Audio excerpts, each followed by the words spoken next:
الہ الا اللہ. Oh Allah the Almighty, Allahu Allah, protect me and guide me, Allahu Allah, through your love and mercy, Allahu Allah. Who is the more capable, Allahu Allah, the curer and the healer, Allahu Allah. Who's the dominant all over, Allahu Allah. وہ تنہا کون ہے, اللہ اللہ. بادشاہ وہ کون ہے, اللہ. مہرباں وہ کون ہے, هو اللہ. حسب ربی جل اللہ, اللہ. ما فی قلبی غیر اللہ, اللہ اللہ. نور محمد صلی اللہ, اللہ اللہ. لا الہ الا اللہ, اللہ اللہ. محمد رسول اللہ صلی اللہ تعالی علیہ وسلم. انشاءاللہ ایک ایسا کلام ہے, چند اشعار پڑھنے کو جی چاہ رہا ہے, خوشی کا موقع بھی ہے. لیکن اس وقت یوں دیکھا جائے تو بڑی تعداد میں لوگ, لاکھوں لاکھ کی تعداد میں حرمین طیبین کی حاضری کو پہنچے ہیں. کئی مدینے میں ہیں اس وقت, کئی مکے میں ہیں, اور ہم جیسے بہت سارے لوگ ہیں جو تڑپتے ہی رہ گئے, ان کو حاضری نہیں ملی. مگر مدینے کا جو سفر ہے نا, وہ نہ پیسوں سے ہوتا ہے, نہ ویزا سے ہوتا ہے, نہ پاسپورٹ سے ہوتا ہے. یہ ایکچولی بلاوے سے ہوتا ہے. جس کو بلایا جاتا ہے, جنہیں بلایا ہے مصطفیٰ نے, وہی مدینے کو جائے. اللہ کرے کہ ہم اپنے دل میں ایسی تڑپ پیدا کریں, اور اللہ کرے کہ جلد ہماری بھی حاضری ہو جائے. شاعر نے بہت یوں سمجھے کہ درد بھرے انداز میں کچھ اشعار لکھے ہیں. میرے دل کے بہت قریب تھا یہ کلام, تو میں نے سوچا چلیں آج پڑھتے ہیں. آپ بھی اگر ہو سکے تو کچھ اشعار, ورنہ مدینے کی یاد میں تصور میں سنیے گا. یا رب ہے یہی دل کی صدا اب کے برس بھی, یا رب ہے یہی دل کی صدا اب کے برس بھی. رکھنا مجھے مصروف سناب کے برس بھی. رکھنا مجھے مصروف سناب کے برس بھی. دیدار مدینہ کو ترستی رہی آنکھیں, دیدار مدینہ کو ترستی رہی آنکھیں.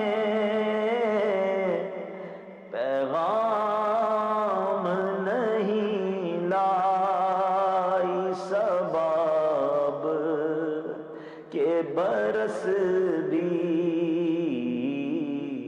پیغام نہیں لائی سباب کے برس بھی. برسوں سے میرے دل میں ہے تنہائی کا موسم. برسوں سے میرے دل میں ہے تنہائی کا موسم. دیکھی نہ مدینے کی فضا اب کے برس بھی. دیکھی نہ مدینے کی فضاب کے برس بھی پیغام نہیں لائی، سباب کے برس بھی تنہائی کا خنجر ہے میری روح میں پیوست، تنہائی کا خنجر ہے میری روح میں پیوست، مرہم ہو میرا خاک شفاب کے برس بھی، مرہم ہو میرا خاک شفاب کے برس بھی، دربار میں آ کر میں سناؤں نئی نعتیں، دربار میں آ کر میں سناؤں نئی نعتیں، ہو جائے اجازت جو شہاب کے برس بھی، ہو جائے اجازت جو شہاب کے برس بھی، دیکھی نہ مدینے کی فضاب کے برس بھی، خوش ہو کہ محبت سے کہیں اہل محبت، خوش ہو کہ محبت سے کہیں اہل محبت،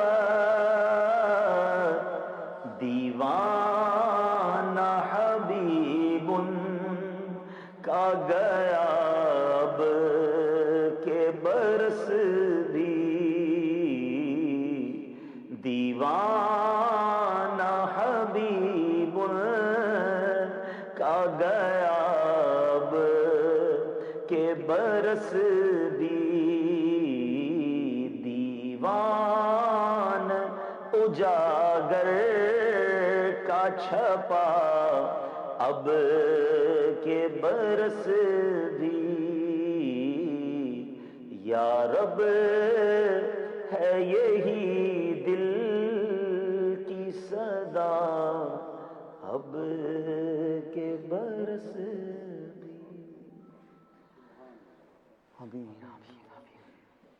الحمدللہ رب العالمین، والصلاة والسلام علی خاتم النبیین، اما بعد فاعوذ باللہ من الشیطان الرجیم، بسم اللہ الرحمن الرحیم۔ پڑھیے، الصلاۃ والسلام علیک یا رسول اللہ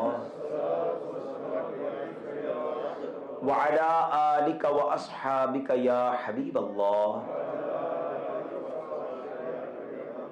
الصلاۃ والسلام علیک یا نبی اللہ وعلی آلک واصحابک یا نور اللہ۔ میرے پیارے پیارے اسلامی بھائیوں، مدنی چینل کے ناظرین، الحمدللہ ناروے کے شہر اوسلو میں موجود ہیں، اور بڑی خوشی کا موقع ہے، اور یہ خوشی کا موقع اس لیے ہے کہ اللہ کی رحمت سے دعوت اسلامی کا مدنی مرکز فیضان مدینہ ایک عظیم الشان بڑی ہی مین سوسائٹی میں، بڑے ہی مین ایریا میں اوسلو میں یہ خریدا گیا ہے۔ اسی رمضان سے کچھ دنوں پہلے، ایک دو دن پہلے ہمیں اس کا پوزیشن، اس کا قبضہ ملا، یہاں تراویح کا سلسلہ ہوا، اور آج باقاعدہ اس کی اوپننگ کے سلسلے میں ہم نے یہ پروگرام رکھا ہے۔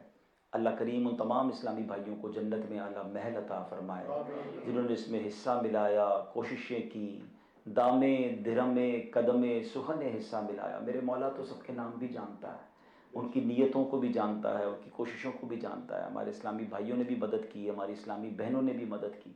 اللہ سب کو جنت میں اعلیٰ محل عطا فرمائے۔ میرے نبی کے سچے وعدے ہیں، جو اللہ کے لیے مسجد بناتا ہے اللہ اس کے لیے جنت میں گھر بناتا ہے۔ یہ بڑی نیکی ہوتی ہے جو اللہ ان مسلمانوں سے لے لیتا ہے، اور پھر ایسے ممالک میں کہ جہاں ان اداروں کی، ان مسجدوں کی بہت زیادہ ضرورت ہے۔ تو انشاءاللہ بہت امید ہے کہ یہ جو ہمارا مرکز ہے یہ اسلام کا ایک عظیم مرکز بنے گا، اور انشاءاللہ یہاں سے دنیا بھر میں بالخصوص یورپ کی سرزمین میں اسلام کی اور مزید خدمت ہوگی۔ میں آج اس موضوع پر انشاءاللہ چند مدنی پھول پیش کروں گا، اس سے پہلے درود پاک کی ایک فضیلت سن لیتے ہیں۔ سرکار دو عالم صلی اللہ علیہ وسلم کا فرمان عالی شان ہے، جس کا مضمون ہے کہ جو کوئی شخص مجھ پر دن بھر میں 50 مرتبہ درود پاک پڑھتا ہے، کل بروز قیامت میں اس سے مصافحہ کروں گا۔ اب آپ غور کریں کہ نبی پاک علیہ الصلوۃ والسلام جو ہیں ان سے مصافحہ، اور وہ بھی ڈے آف ججمنٹ، قیامت کے دن یہ موقع ملنا، یہ کتنی بڑی سعادت ہوگی۔ If I have a question for all of you کہ وہ کون سی شخصیت ہوگی کہ ڈے آف ججمنٹ جس سے آپ کو ملاقات کا جی چاہے گا؟ اگر میں دنیا کے ہر مسلمان سے پوچھوں تو ہر کسی کی تمنا ہوگی کہ کسی طرح میں نبی پاک کے قریب ہو جاؤں، میں ان کا دیدار کر لوں، ان سے بات کر لوں، کیونکہ وہی شافع روز محشر ہیں۔ محشر کے دن تو انہوں نے ہی کام آنا ہے نا۔ تو اللہ اکبر، نبی پاک کیا فرما رہے ہیں کہ جو 50 بار درود پاک پڑھے گا بروز قیامت میں اس سے مصافحہ کروں گا۔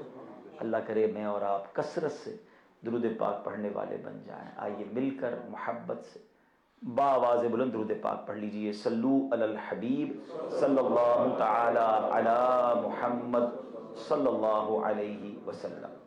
جس طرح میں عرض کر رہا تھا کہ اللہ کی رحمت سے آج کا جو اجتماع ہے یہ ہمارا چونکہ مدنی چینل پر بھی لائیو جا رہا ہے، اور اللہ کرے کہ ہم اس کی خوب برکتیں لوٹ سکیں۔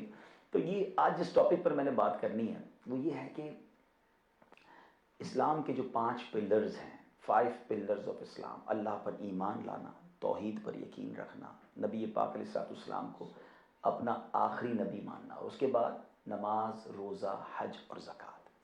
حقوق اللہ جو ہوتے ہیں اس میں بہت ساری عبادتیں وہ ہیں جس میں ہم اللہ کی عبادت کرتے ہیں، اللہ کی طرف رجوع لاتے ہیں، بہت اچھی بات ہے۔ مگر میں آج اسلام کی ایک ایسی خوبصورت پکچر پیش کرنا چاہتا ہوں، کیونکہ ویسٹرن ورلڈ میں بیٹھا ہوں اور یہاں ایک ڈسکشن ہوتی ہے کہ اسلام سوسائٹی کے لیے، معاذ اللہ جو لبرل ہیں یا اسلام دشمن قوت ہیں وہ بات کرتے ہیں کہ اسلام جہاں بھی امپلیمنٹ ہوتا ہے وہاں سوسائٹی کے لیے مشکل کھڑی ہو جاتی ہے۔ ماں جناب سوسائٹی میں ڈیفیکلٹی کھڑی ہو جاتی ہے۔ اسلام جو ہے وہ سختی کا مذہب ہے، اسلام سے لوگ ایک دوسرے سے دور ہو جاتے ہیں۔ یہ وہی لوگ ہیں جنہوں نے لگتا ہے اسلام کو پڑھا نہیں ہے، اسلام کو سمجھا نہیں ہے۔ آج میں آپ کو اپنے بیان میں انشاءاللہ اللہ کی رحمت سے پروف کروں گا کہ اسلام is the best religion for the best society. اگر آپ دنیا میں کہیں امن چاہتے ہیں، اگر آپ دنیا میں کہیں بھائی چارہ چاہتے ہیں، اگر آپ دنیا میں کہیں محبتیں چاہتے ہیں، اگر آپ چاہتے ہیں کہ لوگ مل جل کر رہیں اور آپس میں ایک دوسرے کا ساتھ دیں اور ایک دوسرے کے ساتھ درگزر کریں، تو اسلام سے خوبصورت مذہب اور کوئی نہیں ہے۔ ہاں یہ ضرور کہا جا سکتا ہے کہ مسلمان پراپر اسلام پر عمل نہیں کر رہے۔ اگر مسلمان پراپر اسلام پر عمل کر لیں تو اس سوسائٹی سے بہترین سوسائٹی اور کوئی نہیں ہو سکتی۔ تو آج انشاءاللہ اس ٹاپک پر میں چند باتیں عرض کروں گا، اور چند وہ اعمال میں آپ کو بتاؤں گا جس میں بظاہر آپ کو کوئی عبادت نظر نہیں آئے گی، یعنی بظاہر کوئی سجدہ نہیں ہے، کوئی تلاوت نہیں ہے، کوئی روزہ نہیں ہے، کوئی ذکر و اذکار نہیں ہے، لیکن اس کے کتنے بڑے بڑے اجر ہیں، کتنے بڑے بڑے انعام ہیں کہ آپ حیران ہوتے چلے جائیں گے کہ یار کمال ہے کہ یہ عمل اور اس کا ثواب اتنا زیادہ۔ اور اگر آپ اس کے پیچھے اس کی پروسیس کو سمجھیں گے، اس کے تھاٹ کو سمجھیں گے تو سمجھ آئے گا کہ اس اتنا بڑا اجر رکھنے کی ایک وجہ یہ بھی ہے کہ لوگ پیار سے رہیں، ماحول سافٹ رہے، کول ڈاؤن ہو کر رہیں، لڑائی جھگڑا نہ ہو، اور سوسائٹی بہترین سوسائٹی بن جائے۔ چلتے ہیں، سٹارٹ کرتے ہیں مسکرانے سے۔ سبحان اللہ ہے، اسمائل کرنا۔ اب مجھے بتائیں نا، میں مسکراؤں یا آپ مسکرائیں، یہ اللہ کی عبادت تو بظاہر تو نہیں ہے، نہ میں سجدہ کر رہا ہوں، نہ نماز پڑھ رہا ہوں، نہ تلاوت کر رہا ہوں، مگر نبی پاک نے کیا فرمایا؟ میرے آقا علیہ الصلوۃ والسلام فرماتے تمہارا اپنے مسلمان بھائی کے لیے مسکرانا صدقہ ہے۔ اللہ اکبر، مسکرانا صدقہ ہے، سبحان اللہ۔ اچھا، اب اگر آپ اس کے پیچھے لاجک پہ چلے جائیں کہ مسکراہٹ یہ وہ خزانہ ہے، جتنا خرچ کرو یہ بڑھتا ہی ہے، کم نہیں ہوتا۔ میں مسکراتا ہوں، مجھے دیکھ کے سامنے والا بھی مسکراتا ہے، ٹھیک ہے نا۔ اچھا، آج انٹرنیشنلی یہ کورسز کروائے جا رہے ہیں کہ how to smile. Customer service کے لوگوں کو سکھایا جاتا ہے کہ زیادہ مسکرانا ہے تاکہ آپ کی کسٹمر سروس اچھی ہو, لوگ آپ کے قریب آئیں, آپ ہر دل عزیز بن جائے. مگر میرے آقا کتنا مسکرایا کرتے تھے. حضرت ابو دردہ رضی اللہ عنہ صحابی رسول ہیں, جب آپ گھر آتے تھے نا اپنی وائف سے, اپنی زوجہ سے بات کرتے تھے, حضرت ام دردہ رضی اللہ تعالیٰ عنہ سے, تو مسکرایا کرتے تھے. تو ایک دن زوجہ نے آپ سے پوچھ لیا کہ حضرت آپ اتنا مسکراتے ہیں, جب مجھے دیکھتے ہیں مجھے مسکراتے ہیں, اتنی اس کی کیا وجہ ہے؟ تو کہتے ہیں وجہ یہ کہ جب میں نبی پاک علیہ الصلوۃ والسلام کی بارگاہ میں جاتا ہوں نا, پیارے آقا جب بھی مجھ سے گفتگو کراتے ہیں, بات کرتے ہیں, میرے آقا مسکراتے ہیں. تو میں ان کو دیکھ کر میری بھی عادت پڑ گئی ہے. اللہ اکبر, نبی پاک اتنا مسکرایا کرتے تھے. جس کی تسکین سے روتے ہوئے ہنس پڑے, اس تبسم کی عادت پہ لاکھوں سلام. یعنی مسکرانا سنت بھی ہے, مسکرانا صدقہ بھی ہے. مگر مجھے ایک بات بتائیں کہ میں نے کوئی چیریٹی تو نہیں کی کہ صدقہ کہا گیا, میں نے کوئی 10 یوروز تو نہیں دیے, 100 کراؤنز تو نہیں دیے, مگر صدقے کا ثواب مل رہا ہے. کیوں؟ Only for smiling. لیکن اس سے فائدہ کیا ہوگا کہ اگر ہم مسکرائیں گے, ہم سافٹ ہو جائے گا ماحول. میں آپ کو مسکرا کر ملوں گا, مجھے مسکرا کر ملیں گے, تو ماحول بھی اچھا ہو جائے گا. ہمارا جو باڈی ٹیمپریچر کہہ لے, یا ہمارا جو غصہ ہے, یا ہمارے اندر کوئی ایگریشن ہے, وہ کم ہو جائے گا. اور یہی اسلام کو ریکوائرڈ ہے کہ محبت سے رہیں, پیار سے رہیں, مسکرا کر رہیں. مگر بہت سارے ایسے لوگ ہیں جو مسکراتے نہیں ہیں. اب چلیں آج نیت کر لیں انشاءاللہ کہ نبی پاک کی سنت کی نیت سے مسکرائیں گے. جب مسکرائیں گے ثواب بھی ملتا رہے گا. ایسا آپ کو بھی ہوا ہوگا فیل, مجھے بھی فیل ہوا ہے کہ کچھ لوگ بالکل نہیں مسکراتے. یعنی ابھی ان کا چہرہ جب بھی دماغ میں آتا ہے, کبھی ان کو مسکراتے نہیں دیکھا آج تک. تو ایسا نہ کریں, اپنی ذات کے اندر اور مسکرانا رکھیں. اور خاص طور پہ اگر آپ کی پبلک ڈیلنگ ہے تو آپ کو زیادہ, اگر عوام میں ہیں, آپ آفس میں ہیں, جاب کر رہے ہیں, اپنے بزنس کر رہے ہیں, فیملی کے ساتھ, اچھا مسکراہٹ کا سب سے زیادہ حقدار بھی ہمارے گھر والے ہیں. اب پرابلم یہ کہ باہر تو بعض اوقات وہ بہت مسکرا رہے ہوتے ہیں, لوگ کہتے ہیں بڑا اسمائلی فیس ہے, ویری کمفرٹیبل بوائے, مگر گھر جا کر وہ اتنا سخت ہو جاتے ہیں, شیر ببر بن جاتے ہیں. ایسا نہیں ہونا چاہیے. ہمارے حسن اخلاق کے سب سے زیادہ اگر کوئی حقدار ہے تو وہ کون ہے؟ ہمارے گھر والے ہیں. نبی پاک علیہ الصلوۃ والسلام کی حدیث. چلے اب دوسرا کام, میں نے کہا نا کہ آج وہی کام بتاؤں گا جو بظاہر کوئی عبادت نظر نہیں آئیں گے آپ کو, لیکن اس میں اجر کتنے سارے ہیں. پیارے آقا علیہ الصلوۃ والسلام فرماتے خیرکم خیرکم لأہلہ, فرمایا تم میں بہترین وہ ہے جو اپنے گھر والوں کے ساتھ بہترین ہے. اور آقا نے فرمایا سن لو, میں تم سب سے زیادہ اپنے گھر والوں کے ساتھ بہترین ہوں. یعنی نبی پاک نے پھر اپنے آپ کو پیش کر کے فرمایا کہ تم میں بہترین کون ہے؟ the best amongst you, جو اپنے گھر والوں کے ساتھ بہترین ہے. مگر آقا نے یہ فرمایا کہ میں تم سب سے زیادہ اپنے گھر والوں کے لیے اچھا ہوں. اور میرے آقا کا انداز کیا تھا آپ نے پڑھا ہوگا, حسنین کریمین کو کاندھے پر اٹھاتے ہیں, گھر والوں کا سودا سلف بھی لاتے ہیں, امہات المومنین کے لیے کھانا وغیرہ پکانے میں ہیلپ آؤٹ بھی کر رہے ہیں, بالکل فیملی ممبر کی طرح رہتے. ہمارا معاملہ کیا ہے؟ ہم باہر تو بڑے خوش اخلاق اور گھر جا کر ساری سختی ہیں. اچھا بعض اوقات ہم میں سے کچھ افسر ہیں, کچھ بزنس کے باس ہیں, کچھ جناب کسی پولیس کی پوسٹ پر ہیں, یا کوئی جناب اپنے علاقے کا کوئی چودھری صاحب ہیں, تو وہ گھر جا کر بھی وہی عہدہ جو ہے نا وہ ان کا سٹائل چل رہا ہوتا ہے. گھر بھی وہ انسپیکٹر ہی بنے ہوئے ہوتے ہیں, گھر جا کر بھی باس بنے ہوئے ہوتے ہیں, گھر جا کر بھی چودھری صاحب بنے ہوتے ہیں. یہ نہیں درست. گھر والے آپ کو گھر کا فرد دیکھنا چاہتے ہیں. حضرت عمر رضی اللہ عنہ کا بڑا پیارا قول ہے, آپ فرماتے ہیں بندہ باہر لوگوں میں مرد بن کر رہے مگر گھر جا کر گھر والا بن کر رہے. نبی پاک نے کاندھوں پر اٹھایا نا امام حضرت حسنین کریمین کو. پیارے آقا سجدے میں جاتے تھے تو حسنین کریمین آپ کے کاندھوں پر تشریف حاضر ہو جاتے تھے. اس سے کیا مراد ہے؟ فلیکسیبل. آپ کی ازواج, آپ کی فیملی ویری کمفرٹیبل ود ہم. مگر کیا ہمارے گھر والے ہمارے ساتھ بہترین ہیں؟ اچھا یہ بھی جو پرابلم پتہ ہے کیا ہے, جو لوگ سخت ہوتے ہیں نا ان کو یہ بھی نہیں پتا ہوتا میں سخت ہوں. وہ کہتے نہیں میں تو بالکل ٹھیک ہوں, my family is very comfortable with me. آپ کہہ رہے ہیں نا کمفرٹیبل ہے, ان سے پوچھیے. اچھا بتا بھی نہیں سکتے کیونکہ بتا کے انہوں نے اور پھر ان کے پر سختیاں شروع ہو جانی ہیں. کس کی ہمت ہے؟ وہ کہتے ہیں کس کی مجال ہے کہ جو تجھ کو بتا سکے. تو اپنا ٹیسٹ خود لے لیں. کبھی کبھی اگر چیک کرنا ہونا کہ یار میرے جانے سے گھر والے کمفرٹیبل فیل کرتے ہیں, ڈیفیکلٹ فیل کرتے ہیں, تو آپ کبھی گھر میں جائیں نا اور نوٹ کریں بغیر بتائے کہ میرے گھر میں جانے سے پہلے سب کے چہرے اسمائلی تھے, مزاح ہو رہا تھا, باتیں ہو رہی تھی, میرے داخل ہوتی سب خاموش ہو گئے, ٹینشن کریٹ ہو گئی, ایمرجنسی نافذ ہو گئی, جلدی کوئی کھانا گرم کرو ورنہ خیر نہیں ہے, ٹائم پہ جوتے پالش نہیں ہوں گے تو خیر نہیں ہے, استری کپڑے نہیں ہوں گے تو خیر نہیں ہے. یہ والا ماحول نہیں ہونا چاہیے. ہم گھر میں داخل ہوں تو ماں کہے میرا بیٹا آ گیا, بہن کہے میرا بھائی آ گیا, بچے دوڑتے ہوئے آئے کہ ابو آ گئے, زوجہ کہے کہ میرے سرتاج آ گئے. Everybody become happy when we enter our house. Tension create نہ ہو جائے ان کو کہ باہر ہی ٹھیک تھے. تو پھر آپ غور کریں کہ میں ایسا فرد نہیں ہوں جو گھر والوں کو ریکوائرڈ تھا. ویسے اس میں ایک اور بھی پرابلم ہے. مثال کے طور پہ میں آپ سے سوال کرتا ہوں, دو قسم کے والد ہوتے ہیں. ایک گھر میں داخل ہوتے ہیں تو بچے جو ہے وہ دوڑتے ہوئے آ جاتے ہیں کہ ابو آ گئے, یا آپ جیسے ہم میں سے بڑی عمر کے ہیں تو دادا آ گئے ہیں, وہ دوڑتے ہوئے آئے. اور ایک والد وہ ہوتے ہیں جب گھر میں داخل ہو تو بچے رضائی میں چھپ جاتے ہیں, جلدی سو جاؤ ابو آ گئے, کیونکہ انہوں نے آ کے کلاس ہی لینی ہے. تو مجھے بتائیں کہ ان دونوں میں سے کس والد کے پاس چانس ہے کہ وہ بچوں کی اچھی تربیت کر سکے گا؟ جس سے بچے قریب آئیں گے نا, ڈر کے آپ سے چھپ رہے ہیں تو آپ کیا سمجھائیں گے ان کو؟ تو اگر آپ بہترین تربیت بھی کسی کی کرنا چاہتے ہیں نا تو پہلے اس کے دل میں جگہ بنائیں.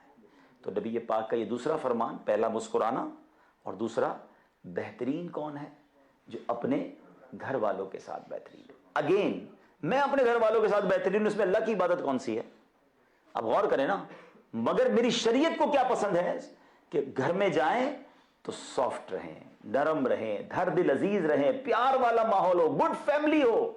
یعنی اگر ہوم سویٹ ہوم کا فارمولہ اپنانا ہے تو وہ بھی میری شریعت پر عمل ہے, میرے مصطفیٰ کریم کی سنت پر عمل ہے. اب آگے چلتے ہیں. سبحان اللہ, ایک اور بڑا کمال کا عمل ہے اور وہ ہے سلام کرنا. ہم آپس میں جب ملے تو یہ گڈ مارننگ ابھی سے شروع نہیں ہوا.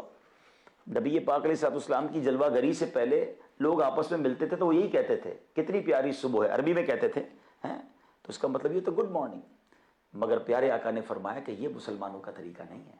طریقہ یہ ہے کہ ایک دوسرے کو سلام کریں, السلام علیکم ورحمۃ اللہ وبرکاتہ. حدیث پاک سنیں, نبی پاک فرماتے تم جب تک جنت میں داخل نہیں ہوگے جب تک تم ایمان نہ لاؤ, اور تم مومن نہیں ہو سکتے جب تک تم ایک دوسرے سے محبت نہ کرو. اب غور کریں کہ مومن ہونے کے لیے کنڈیشن کیا ہے؟ ایک دوسرے سے محبت کرنی. یعنی اسلام کتنا محبت کا درس دے رہا ہے, اور پھر محبت پیدا کیسے, اس کا فارمولہ بھی نبی پاک فرما رہے ہیں. اور کیا تم کو ایسی چیز نہ بتاؤں تو عمل کرو تو ایک دوسرے سے محبت کرنے لگ جاؤ. محبت پیدا کرنے والی چیز کیا ہے؟ نبی پاک فرماتے ہیں سلام کو عام کرو. یعنی سلام اگر کوئی عام کرتا ہے تو سبحان اللہ ہوتا کیا ہے کہ اس کے دل میں مسلمانوں کے لیے محبت پیدا ہو جاتی ہے. تو یہی بات ہمیں سمجھنی ہے. اب ایک اور بڑی پیاری حدیث پاک سنیے گا. اچھا, اس حدیث میں مجھے اتنی پسند ہے یہ حدیث, لفظ ہیں موتیوں جیسے. نبی پاک کے الفاظ تو سبحان اللہ, ہم کہتے تھے نا کہ وہ الفاظ کیسے تھے کہ وہ دہن جس کی ہر بات وحی خدا, چشمہ علم و حکمت پہ لاکھوں سلام. اعلیٰ حضرت ایک اور جگہ لکھتے ہیں نا, میں نثار تیرے کلام پر ملی یوں تو کس کو زبان نہیں, وہ سخن ہے جس میں سخن نہ ہو, وہ بیان ہے جس کا بیان نہیں. آپ پہلے عربی کے الفاظ سنیے پھر میں اس کا ترجمہ سناؤں گا. نبی پاک علیہ الصلوۃ والسلام فرماتے ہیں یا ایھا الناس افشوا السلام واطعموا الطعام وصلوا باللیل والناس نیام تدخلوا الجنہ بالسلام. ہے نا کیسے پیارے الفاظ ہیں, موتیوں کی مانند. اب ان کے معنی سمجھیے گا, کمال فرمایا میرے آقا نے. فرماتے ہیں یا ایھا الناس, اے لوگو, افشوا السلام, سلام کو عام کرو, واطعموا الطعام, لوگوں کو کھانا کھلاؤ, وصلوا باللیل والناس نیام, رات کو اس وقت نماز پڑھو جب لوگ سو رہے ہوں. یہ کتنے کام دیے پیارے آقا نے؟ 3. افشوا السلام, سلام کو عام کرو, واطعموا الطعام, کھانا کھلاؤ, اور وصلوا باللیل والناس نیام, جب لوگ سو رہے اس وقت نماز پڑھو. تہجد پڑھنے والوں آپ کو مبارک ہو. یہ 3 کام کیے, پھر اس کا رزلٹ کیا ملے گا؟ What will be the reward? فرمایا تدخل الجنت بسلام, یہ 3 کام کر لو گے تو جنت میں سلامتی کے ساتھ داخل ہو جاؤ.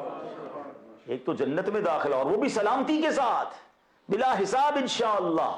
تو یہ 3 کام آپ اپنی زندگی میں عام کریں کہ سلام. اچھا, اب اس میں بھی ذرا دیکھیں تو 3 میں سے 2 کام کون سے ہیں؟ سلام کو عام کرنا اور لوگوں کو کھانا کھلانا. مجھے بتاؤ نا, اس میں اللہ کی عبادت کہاں ہے؟ اس میں کون سا سجدہ ہے, کون سی تلاوت ہے, کون سے ذکر و اذکار ہیں؟ مگر مجھے اتنا بڑا انعام کیوں مل رہا ہے؟ کیونکہ میرا رب یہ چاہتا ہے, شریعت یہ چاہتی ہے, اسلام یہ چاہتا ہے کہ لوگ مل کر رہیں, بھوکے کو کھانا کھلائیں, غریب کی مدد کریں, پریشان حالے کی پریشانی پوری کریں, پڑوسی کا خیال رکھیں, مسکرا کر ملیں. کوئی آ رہا ہے غصے میں تو اس کو معاف کر دیں, کسی کو غصہ آ رہا ہے تو بدلہ ڈالیں. یہ سارے کام وہ ہیں جو سوسائٹی کو بہترین کرتے ہیں.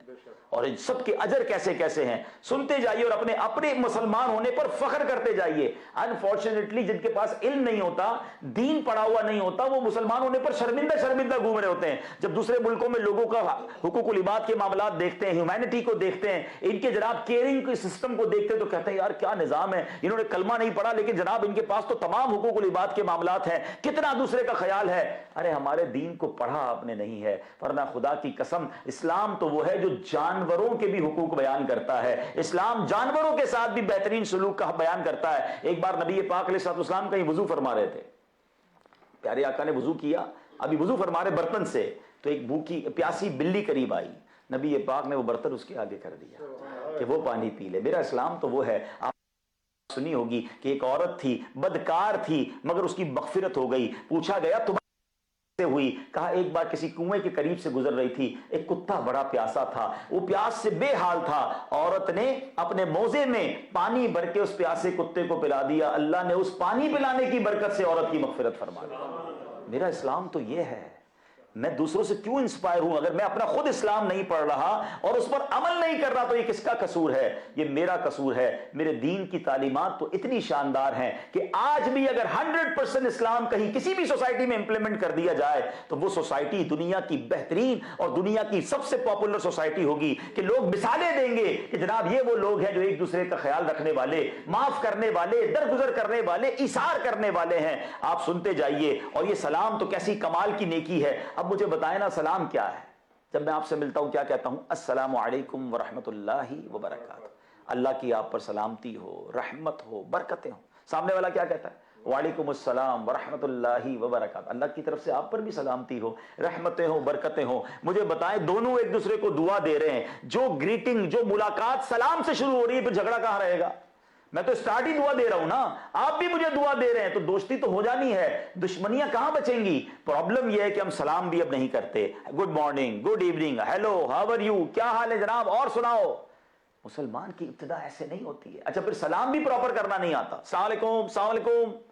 بھائی اللہ کا نام ہے سلام, اللہ کا صفاتی نام ہے, دعا ہے اور اس کی برکتیں ہیں. سنیے حدیث پاک میں آتا ہے, نبی پاک علیہ الصلوۃ والسلام فرماتے ہیں کہ السلام علیکم, حدیث کا خلاصہ ہے, سلام میں دو بندے مسلمان ملے نا, اب دونوں میں سے جو سلام میں پہل کرے اسے 90 نیکیاں مل جاتی ہیں. یعنی دونوں پر 100 رحمتیں نازل ہوتی ہیں اور 90 رحمتیں اسے ملتی ہیں جو سلام میں پہل کرتا ہے.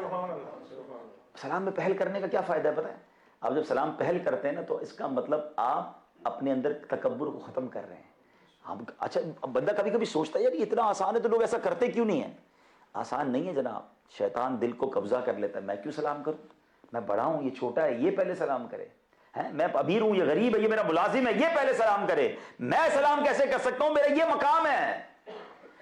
یہی میں تو ختم کرتا ہے سلام, کہ اگر سلام میں پہل کر دے تو اسے 100 میں سے 90 رحمتیں اسے ملتی ہیں جو سلام میں پہل کر دیتا ہے. اگر آپ کو یہ کہہ دیا جائے کہ آپ دونوں جب ملیں گے 100 یورو ملیں گے, مگر 90 اس کو ملے گی جو سلام میں پہل کرے. اب بتائیں کون ہے جو پہل نہیں کرے گا؟ یا 90 یورو ہر سلام پر. مجھے بتائیں 90 یورو زیادہ یا 90 رحمتیں زیادہ؟ غور کریں. اور سبحان اللہ, ہم چاہتے نہیں نا دل سے تکبر ختم ہو. ایکچولی یہ علاج بھی ہے. علماء نے فرمایا کہ اگر کوئی چاہتا ہے میرے دل سے تکبر ختم ہو جائے تو سلام کو عام کرے, سلام میں پہل کرتا چلا جائے. جس کو جانے جس کو نہ جانے, السلام علیکم, السلام علیکم ورحمۃ اللہ, آپ آگے بڑھ کے سلام کریں. انشاءاللہ آپ دیکھیں گے آپ کا دل عاجزی کا پیکر بن جائے گا. اور مزے کی بات بتاؤں, وہ لوگ جو اس زوم میں ہوتے ہیں نا کہ میں کیوں سلام کروں, سامنے والا کرے, چھوٹی عمر کا ہے, کم پیسے والا ہے, میرا ملازم ہے, میں اچھا اس میں جو بظاہر مذہبی حلیے والا ہے اسے بھی اللہ پاک تکبر سے بچائے کہ یار یہ تو نماز بھی نہیں پڑھتا, میں نمازی, اس کو سلام کرنا چاہیے. نہیں, میں نبی پاک کا ایک انداز آپ کو بتاتا ہوں. سبحان اللہ, صلی اللہ تعالی علیہ وسلم. میرے آقا تو سب کے آقا ہے نا. صحابہ کرام علیہ رضوان کہا کرتے کہ ہم جب پیارے آقا کی بارگاہ میں جاتے نا, اس سے پہلے کہ ہم سلام عرض کرتے نبی پاک سلام ارشاد فرماتے. میرے آقا سے بڑھ کر تو کوئی نہیں نا. اچھا صحابہ کرام کہتے کبھی کبھی تو ہم پلان کر کے جاتے تھے کہ آج جا کر ہم نے پہلے سلام کرنا ہے, مگر کہتے کہ اس سے پہلے کہ ہم سلام کریں سرکار دو عالم علیہ السلام سلام فرما دیا کرتے تھے. بلکہ علماء تو ایک اور عشق بھری بات فرماتے ہیں کہ اگر آج بھی کوئی مدینہ شریف چلا جائے, سنیے گا ذرا غور سے, روضہ رسول پر جائے, اس سے پہلے کہ ہم سلام پیش کریں پیارے آقا اپنی عادت کے مطابق آج بھی سلام میں پہل فرماتے ہیں. تیری عاجزی پہ لاکھوں, تیری سادگی پہ لاکھوں, ہو سلام عاجزانہ مدنی مدینے والے. اب مجھے بتاؤ نا, سلام میں پہل کرنے پر بظاہر اللہ کی کون سی عبادت ہے؟ میں تو دعا دے رہا ہوں, مگر اللہ کو پسند یہ ہے, شریعت کو پسند یہ ہے کہ محبتیں بڑھ جائیں, پیار بڑھ جائے, انسان تکبر نہ کرے, عاجزی کا پیکر ہو جائے. اور اس میں بھی نیکیاں کس طرح ہیں اب یہ بھی سمجھ لیجئے گا. اگر کوئی صرف السلام علیکم کہتا ہے تو 10 نیکیاں, ورحمت اللہ ملا لے تو 20 نیکیاں, اور وبرکاتہ بھی شامل کر لیں تو 30 نیکیاں ملتی ہیں. تو اب خود ہمیں لالچ ہونی چاہیے نیکیوں کی, اس سے آگے نہیں ہے. یاد رکھیں کچھ لوگ اس کے بھی آگے بہت بڑھا رہے ہوتے سلام, ایسا نہیں ہے. ذرا مل کے ایک بار دہرا لیتے تاکہ تلفظ ٹھیک ہو جائیں. السلام علیکم ورحمۃ اللہ وبرکاتہ. پڑھیے. ٹھیک ہے, السلام علیکم نہیں, السلام علیکم ورحمۃ اللہ وبرکاتہ. اچھا, اب اس کا جواب یہ ہے وعلیکم السلام ورحمۃ اللہ وبرکاتہ. وعلیکم السلام ورحمۃ اللہ وبرکاتہ. واہ واہ واہ, سبحان اللہ. اب آگے چلتے ہیں, ایک اور کمال کا کام. میں صرف انہی کاموں کو آج آپ کے سامنے بیان کروں گا جس میں بظاہر آپ کو کوئی عبادت نظر نہیں آئے گی, مگر اجر کتنے بڑے ہیں اور اس کا کرنچ کیا ہے, اس کی سمجھیے کہ ضرورت کیا ہے, کہ جیسے جیسے آپ یہ کام کرتے جائیں گے بیسٹ سوسائٹی بنتی جائے گی. حدیث پاک ہے تحادو تحابو, ایک دوسرے کو تحفے دو, اس سے تم میں محبت بڑھے گی. ایک دوسرے کو گفٹ دیں, اس سے محبت بڑھے گی. یعنی مسلمان ایک دوسرے کو پیار سے رہیں, محبت سے رہیں, اور یہ میرے اسلام کا طریقہ ہے. اور سبحان اللہ, اگر اچھی نیت کے ساتھ تحفہ دیا جائے. اچھا, تحفے میں بھی اگر انسان کا ذہن اور اچھا ہونا تو ایک اور کام کرنا چاہیے. چلیں, بات چلی ہے کہ ہمارے یہاں کچھ بعض اوقات کچھ ریت رواج ہیں, ہم وہی تحفے دے رہے ہوتے ہیں اور بظاہر وہ تحفے کسی کام کے بھی نہیں ہوتے. اب ہم کسی کے گھر جاتے ہیں, نارملی پہلا کیا تحفہ ملتا ہے, گلدستہ. اب ایک بندہ اس گلدستے کا کیا کرے گا, اور ایک ہی بندے کو 4 گلدستے دے دیں آپ. وہ بندہ ویسے بھی اگر ٹریولر ہے تو گلدستے لے کر کہاں جائے گا. اچھا, یہ پیسے سے آتے ہیں, فری تو آتے نہیں ہیں. اس کی جگہ اگر اتنی ہی پیسوں کی آپ کوئی کتاب دے دیں, کوئی اسلامک بک دے دیں, وہ جب تک پڑھتا رہے گا آپ کو ثواب ملے گا. اچھا, آپ نے کہہ رہے کتاب کے علاوہ کچھ دینا ہے, کوئی تسبیح تحفے میں دے دیں. اچھا, عطر بھی دے دیں گے تو وہ لگائے گا تو خوشبو ملے گی نا اسے.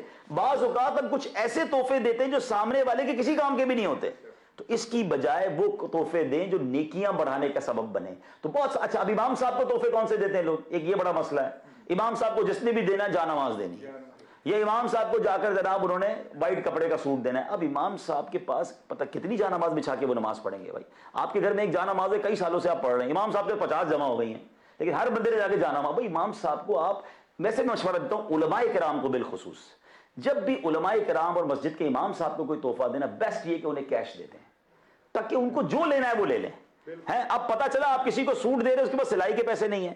اچھا, اب میں یہاں آپ کے یہاں تو چلیں پھر بھی ماشاءاللہ ویل آف ہوتے ہیں. میں پاکستان کی مثال دیتا ہوں, ہمارے یہاں کئی بیچارے کسی کے گھر میں بچے کے دوائی کے پیسے نہیں ہیں اور اس کو آپ نے 1000 روپے کا ہار بنا دیا, اس کو 2000 روپے کی جانماز دے دی. حالانکہ دونوں چیزوں سے اس کا کوئی کام نہیں ہوا, وہی 2-3 ہزار سے مل جاتا تو شاید اپنے بچے کو علاج کروا لیتے. تو اگر یہ سینس ہو جائے کہ ہمیں کس کو تحفہ وہ دیں جس کی اس کو ضرورت ہو اور وہ اس کو استعمال کرے. جب آپ کوئی ایسا تحفہ دیں گے جس کو وہ یوز کرے گا تو آپ یاد آتے رہیں گے کہ یار فلاں نے دیا تھا. میں مثال دیتا ہوں, ویسے تو یہ صرف سیکھنے کے لیے کہ پروڈکٹیو گفٹ, جیسے سب سے بیسٹ تو کتاب ہوتی ہے, کوئی دینی کتاب ہو جائے, تسبیح ہو جائے, عطر ہو جائے, کہ انسان اس کو یوز کرے تو آپ اسے یاد آئیں گے. اسی طرح جو روز مرہ کی چیزیں ہوتی ہیں.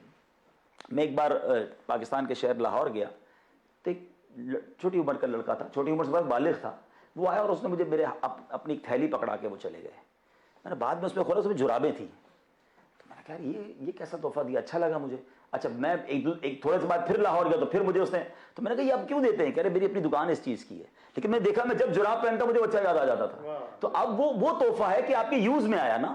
تو ہمیں کسی کو تحفہ دیں تو ایسا دیں جو اس کے استعمال میں ہو. لیکن میں واپس اپنے ٹاپک کی طرف آتا ہوں کہ تو بیسٹ اسلام کی جو خوبصورتی دیکھ رہے ہیں آپ کہ تحفہ دیں تو محبت بڑھے گی. اب ایک اور کمال کا کام, اور وہ ہے قرض دینا. اب قرض جو لون دینا ہے وہ کتنی بڑی نیکی ہے آپ کو پتہ ہے.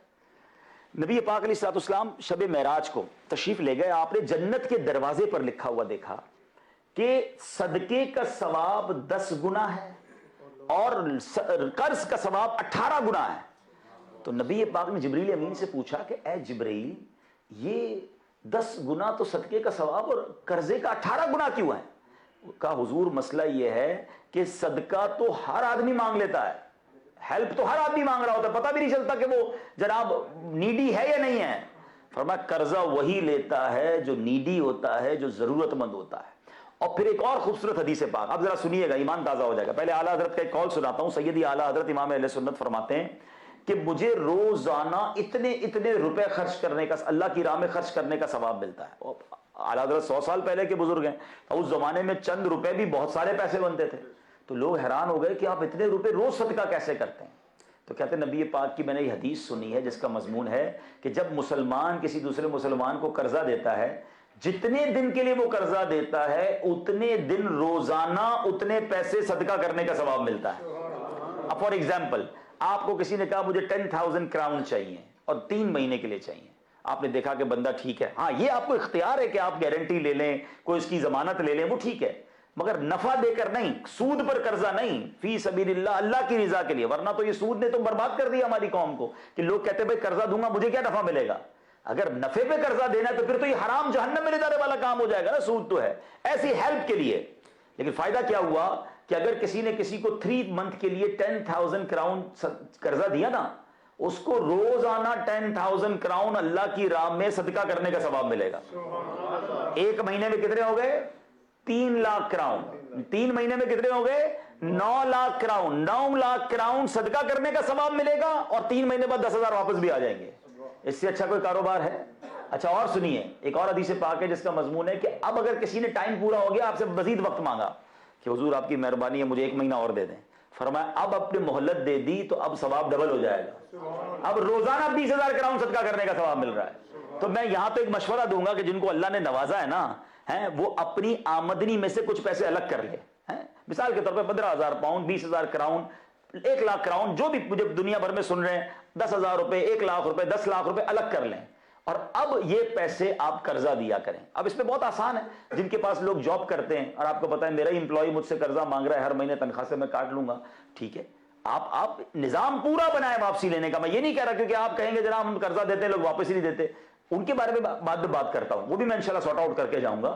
شریعت نے دونوں طرف کے لوگوں کو سمجھایا ہے، مگر اس طرف پہلے ان لوگوں کو جن کو اللہ نے نوازا ہے وہ قرضہ دیا کرے کسی کی مدد کرنے کے لیے۔ یہ اتنی بڑی نیکی ہے کہ آپ کے وارے نیارے ہو جائیں گے۔ مثال کے طور پہ آپ نے پاکستانی 10 لاکھ روپے الگ رکھے ہوئے اور لوگوں کو قرضہ دیتے ہیں، پیسے آتے ہیں، پھر قرضہ دیتے ہیں، پھر آتے ہیں، ہر روز 10 لاکھ روپے اللہ کی راہ میں خرچ کرنے کا ثواب مل رہا ہے۔ یہ نیکی کتنی بڑی، کسی کی غم الگ دور ہو رہا ہے، کسی کی پریشانی الگ دور ہو رہی ہے، آپ کو ثواب الگ مل رہا ہے۔ ایک شخص تھا، روایتوں میں اس کا واقعہ آتا ہے، بڑا گناہگار تھا، اس کا انتقال ہو گیا۔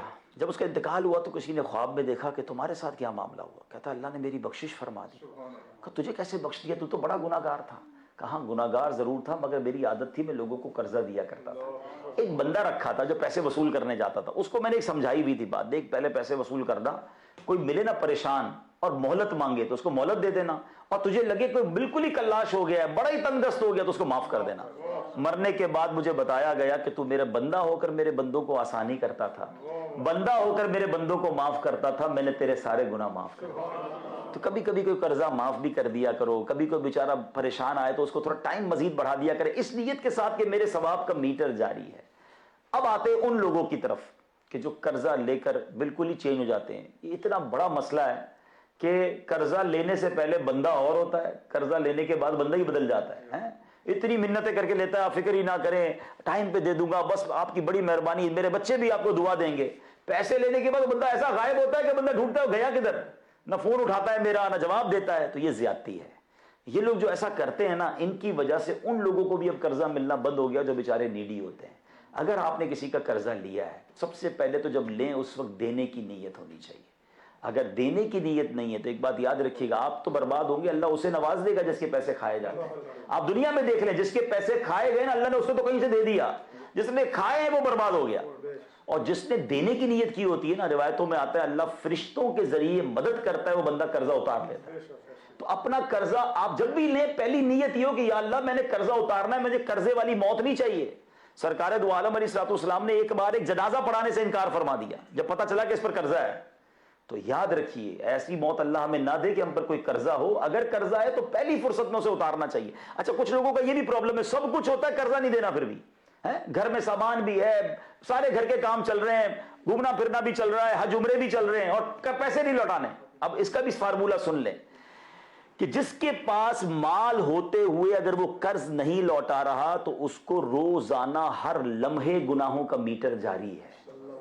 ہاں اس کو تو نیکی مل رہی ہے، جتنے پیسے دیے نا اس کو روز ثواب مل رہا ہے، اور جو نہیں دے رہا، جان بوجھ کر نہیں دے رہا، تنگ کر رہا ہے، تو اب اسے ہر گھڑی گناہ مل رہا ہے۔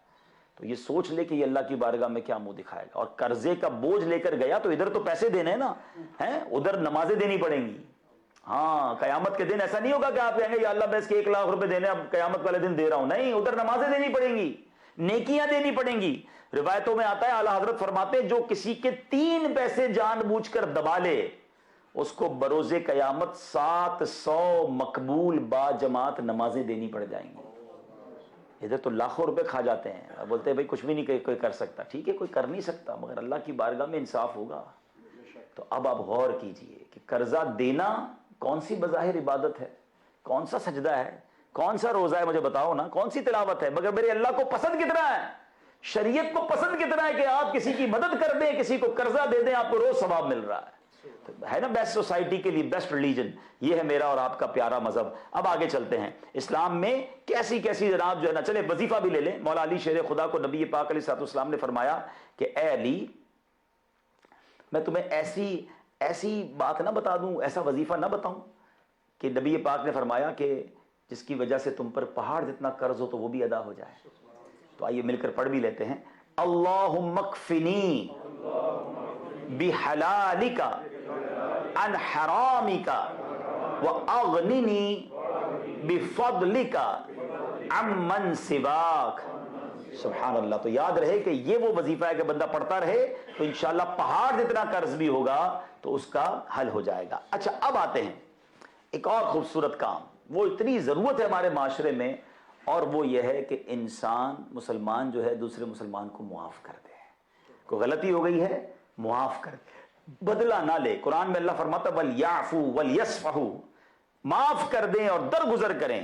سبحان اللہ. نبی پاک علیہ الصلوۃ والسلام کے پیارے غلاموں سنو, ایک حدیث پاک ہے کہ حضرت موسیٰ علیہ الصلوۃ والسلام نے بارگاہ الہی میں عرض کی اے میرے رب تیرا کون سا بندہ تیرے نزدیک زیادہ عزت والا ہے. آپ بھی چاہتے ہو نا اللہ کے نزدیک عزت والے ہو جائے. اصل میں ہمارا ایک اور فینومنا بڑا عجیب ہو گیا ہے کہ ہمیں لگتا ہے کہ عزت والا وہ ہے جس کی جناب فالوور زیادہ ہیں, جس کے لائکس زیادہ ہیں, جس کے جناب ووٹ زیادہ ہیں, جس کو معاشرے میں گاڑیاں زیادہ ہیں, جس کے پاس پیسے زیادہ ہیں. ہم نے عزت والے کا کانسیپٹ ہی اور بنا لیا. بالخصوص جو سوشل میڈیا کی وجہ سے عزت ڈھونڈ رہے ہیں نا, پہلے ایک بات آج سمجھ لیں, بالخصوص میرے ینگسٹر جو یہاں بیٹھے ہیں اور جو مجھے سوشل میڈیا پر یہ لائیو اس وقت مدنی چینل پر سن رہے ہیں, عزت کہتے کس کو ہیں؟ عزت اور شہرت میں پہلے فرق سمجھیے گا. شہرت اور چیز ہے, عزت اور چیز ہے. اگر پاپولیرٹی کی بات کریں نا تو سب سے زیادہ دنیا میں مشہور لوگوں میں شیطان شاید پہلے دوسرے نمبر پہ ہوگا. کون ہے دنیا میں جو اس کو نہیں جانتا؟ شہرت ہے, عزت ہے نہیں ہے نا. فرعون کو کون نہیں جانتا؟ حامان کیا مشہور نہیں ہے؟ کیا قارون مشہور نہیں ہے؟ مگر اس کی وجہ شہرت کیا ہے؟ اللہ کا عذاب ان پر نازل ہوا, اللہ کے نافرمان ہیں. ہم کہتے ہیں جناب فالوور زیادہ, لائک زیادہ. تو سوشل میڈیا کا تو فارمولا یہی ہے کہ اے فار ایپل اور بی فار بال کہیں گے تو سب کون دیکھے گا, بی فار ایپل کہیں گے تو دنیا کہے گی کوئی نئی کوئی چیز لایا ہے. یعنی الٹی بات کریں گے, نیگیٹو بات کریں گے تو لوگ دیکھنا شروع کر دیں گے اور ہمارے فالوور بڑھ جائیں گے, ہمارے لائک بڑھ جائیں گے. پھر بے شک بات غلط ہو تو کیا ہے, اس کے لیے کوئی ناچ رہا ہے, کوئی گا رہا ہے, کوئی حرام کام کر رہا ہے, کوئی نیگیٹو باتیں کر رہا ہے, اور صرف اس لیے کر رہا ہے کہ مجھے کسی کی فالوور مل جائے, کسی کے خلاف باتیں کرے گا, کسی پہ جھوٹے الزام لگائے گا تاکہ لوگ دیکھیں تو صحیح. اچھا پھر اب تو ایک اور وہ تھمبنیل لگتا ہے نا, ایسے مشہور لوگوں کی 2-3 تصویریں لگا دیں گے تو اس سے کیا ہوگا, جب لوگ دیکھیں گے اس کے بارے میں کیا بات ہے, چلو بھائی ذرا کھولتے ہیں, اور اس کو خوش ہو رہا ہے کہ اتنے سارے لوگ دیکھیں گے تو میرے ڈالر بن جائیں گے, میرے لائکس بن جائیں گے. یہ سوچتے نہیں ہیں کہ یہ ویڈیو جو حرام کی تم نے بنائی ہے جب تک چلتی رہے گی تب تک گناہ ملتا رہے گا, اور مر گئے قبر میں چلے گئے بغیر توبہ کیے تو ایسا نہ ہو کہ قبر میں بھی اس لیے مار پڑتی رہے کہ تمہارے مرنے کے بعد بھی یہ لوگ دیکھتے رہیں گے. یہ کیسی شہرت ہے یار. ہمیں عزت مانگنی ہے اللہ سے. اے اللہ تیرے نزدیک مجھے معزز بنا لے, تو مجھ سے راضی ہو جا. حضرت داتا گنج بخش علی حجویری کا اتنا شاندار قول ہے.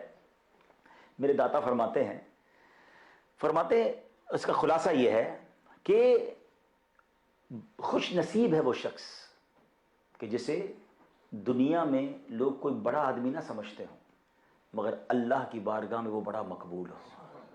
فرمایا بد نصیب ہے وہ شخص جس میں دنیا میں لوگ اسے بہت بڑا آدمی سمجھتے ہوں اور اللہ رسول کی بارگاہ میں اس کا کوئی حصہ نہ ہو. مجھے بتاؤ نا یار کون خوش نصیب ہے؟ اللہ راضی ہو گیا جس سے, اللہ کے نزدیک جو عزت والا ہے. ورنہ ادھر کی عزت تو دیکھیں جتنی فیم ہے یہ چند دنوں کی ہوتی ہے. ایک کریز آتا ہے, ایک ٹرینڈ آتا ہے, تھوڑے دنوں تک کوئی ٹرینڈنگ میں ہوتا ہے, اس کے بعد اس کا پتہ بھی نہیں ہوتا کدھر گیا وہ. یہ کون سی عزت ہے یار جو چند دنوں تک آپ نیوز میں رہے تو آپ کی عزت ہو گئی؟ عزت وہ ہے جس سے اللہ اور اس کے رسول راضی ہیں. دیکھو نا عزت ہے تو آج خواجہ غریب نواز کی ہے نا, 800 سال ہو گئے ہیں, آج بھی لوگ ان کا نام عزت سے لیتے ہیں. امام حسین کی عزت دیکھو نا, کربلا والوں کی عزت دیکھیں, آپ آگے چلیں تو مولا علی کی عزت دیکھیں, صحابہ کرام کی عزت دیکھیں, آج بھی نام لو تو سر ادب سے جھک جاتا ہے. اولیاء کرام میں دیکھیں تو داتا حضور کتنے سال صدیوں گزر گئی ہیں, دلوں میں بستے ہیں. اللہ والے جن سے اللہ راضی ہو وہ دنیا سے چلے بھی جائیں تو ان کی عزت باقی رہتی ہے, اور یہ اللہ کو ناراض کرنے والے زندگی میں ہی بے عزت ہو جاتے ہیں, تھوڑے عرصے تک مشہور رہیں گے. کتنے ایسے لوگ ہیں جو حرام کام کر کے عزت کمائی, مرنے سے پہلے ان کو اللہ معاف کرے ایسی بیماری لگ جاتی ہے کہ لوگ قریب نہیں جاتے. جنازے میں کتنے لوگ ہوتے ہیں یہ بتائیں نا, کون ان کو فاتحہ کرنے والا ہوتا ہے؟ کس کام میں لگ گئی ہے ہماری قوم کہ جناب ویڈیوز بنائیں گے, لائکس بنائیں گے, چاہے وہ حرام کرنا پڑے. یہ عزت نہیں ہے. مولا حضرت موسیٰ نے اللہ سے کیا پوچھا کہ اللہ تیرے نزدیک سب سے بڑھ کر عزت والا کون ہے؟ اب جواب سن لیں. میرا رب فرماتا ہے کہ جو قدرت ہونے کے باوجود معاف کر دے, کنٹرول ہے, بدلہ لے سکتا ہوں. اچھا ہماری معافی بھی 2 طرح کی ہے.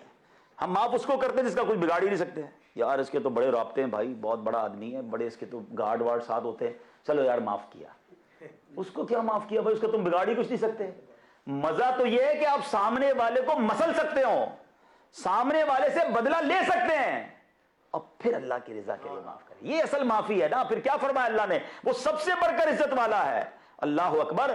اے میرے پیارے اسلامی بھائیوں, اب یہ ایک حدیث یاد کر لیں, آپ کو انشاءاللہ زندگی بھر کام آئے گی. حدیث پاک کا خلاصہ ہے کہ جو معاف نہیں کرتا اسے معاف نہیں کیا جائے گا, جو رحم نہیں کرتا اس پر رحم نہیں کیا جائے گا. بس یہ یاد رکھنا, جب جی چاہے نا میں نے بدلہ لینا ہے, میں نے چھوڑنا نہیں ہے, میں نے اس کو تباہ کر دینا ہے, تو یہ یاد رکھنا کہ کوئی ہے جس کا مجھ پر بھی جو ہے نا آرڈر چلتا ہے. اور اللہ نے اگر مجھے پکڑ لیا نا, کیونکہ میری اور آپ کی خطائیں بہت ساری ہیں. اب مثال کے طور پہ ابھی شب قدر میں ہم نے ایک دعا کی, بار بار پڑھی ہوگی آپ نے. کیا دعا تھی؟ اللہم انک عفو تحب العفو فاعف عنی. اے اللہ تو معاف کرنے والا ہے, معافی کو پسند کرتا ہے, مجھے بھی معاف کرتے. بیوٹیفل دعا ہے, بہت پیاری دعا ہے.